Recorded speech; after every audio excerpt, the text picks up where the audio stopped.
नमस्कार दोस्तों, मैं आपके साथ दीपा गौतम और स्वागत है आपका हमारे जीएसपी चैनल में। यानी हकीकत जैसी खबर मिलेगी आपको वैसी।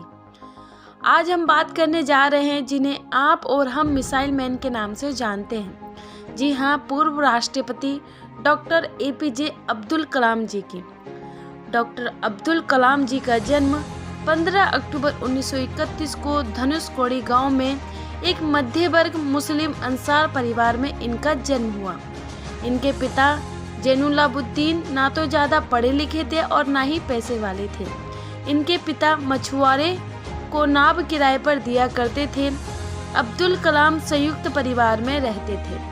परिवार की सदस्य संख्या का अनुमान इस बात से लगाया जा सकता है कि यह स्वयं 5 भाई एवं बहन थे और घर में 3 परिवार रहा करते थे। अब्दुल कलाम के जीवन पर इनके पिता का बहुत प्रभाव रहा। वे भले ही पढ़े लिखे नहीं थे, लेकिन उनकी लगन और उनके दिए संस्कार अब्दुल कलाम के बहुत काम आए। 5 वर्ष की अवस्था में रामेश्वर की पंचायत के प्राथमिक विद्यालय में उनका दीक्षा संस्कार हुआ था।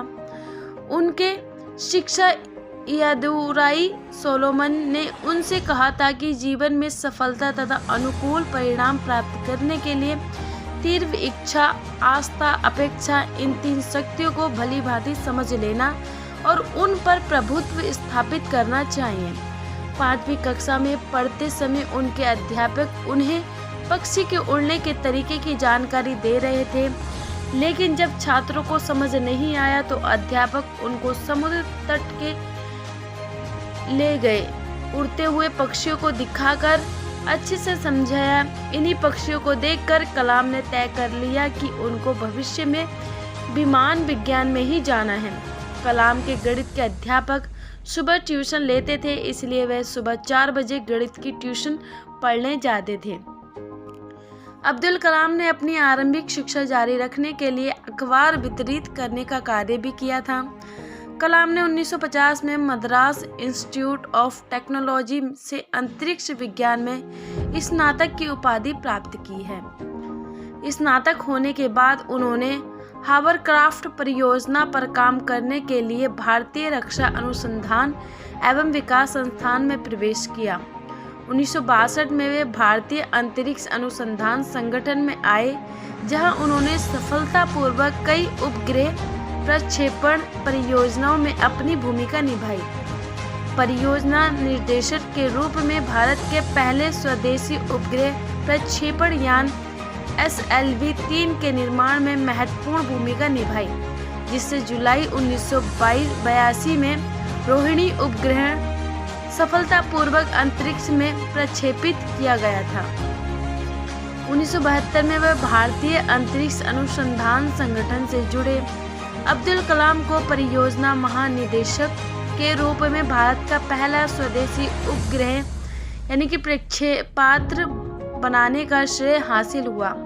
1980 में इन्होंने रोहिणी उपग्रह को पृथ्वी की कक्षा के निकट स्थापित किया था।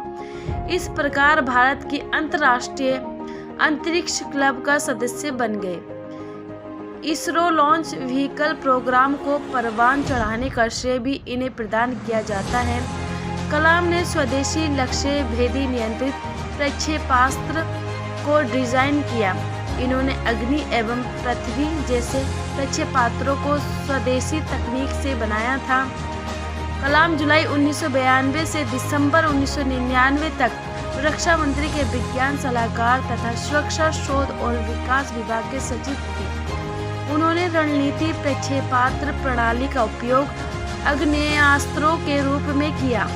इसी प्रकार पोखरण में दूसरी बार परमाणु परीक्षण की परमाणु ऊर्जा के साथ मिलकर किया। इस तरह भारत ने परमाणु हथियार के निर्माण की क्षमता प्राप्त करने में सफलता अर्जित की। कलाम ने भारत के विकास स्तर को 2020 तक विज्ञान के क्षेत्र में अत्याधुनिक करने के लिए एक विशिष्ट सोच प्रदान की। ये भारत सरकार के मुख्य वैज्ञानिक सलाहकार भी रहे। 1982 में वे भारतीय रक्षा अनुसंधान एवं विकास संस्थान में वापस निर्देशक के तौर पर आए और उन्होंने अपना सारा ध्यान गाइडेंस मिसाइल के विकास पर केंद्रित किया। अग्नि मिसाइल और पृथ्वी मिसाइल का सफल परीक्षण का श्रेय काफ़ी कुछ उन्हीं को है। उन्होंने 1992 में वे भारतीय रक्षा मंत्रालय में वैज्ञानिक सलाहकार नियुक्त हुए। उनकी देखरेख में भारत ने 1998 में पोखरण में अपना दूसरा सफल परमाणु परीक्षण किया और परमाणु शक्ति से संपन्न राष्ट्रों की सूची में शामिल हुआ। इससे आगे की जानकारी देखने के लिए भाग 2 का इंतज़ार करें। ऐसे ही अपने देश में जन्मे महान हस्तियों के बारे में जानने के लिए हमारे चैनल को सब्सक्राइब करें और बेल आइकन जरूर दबाएं।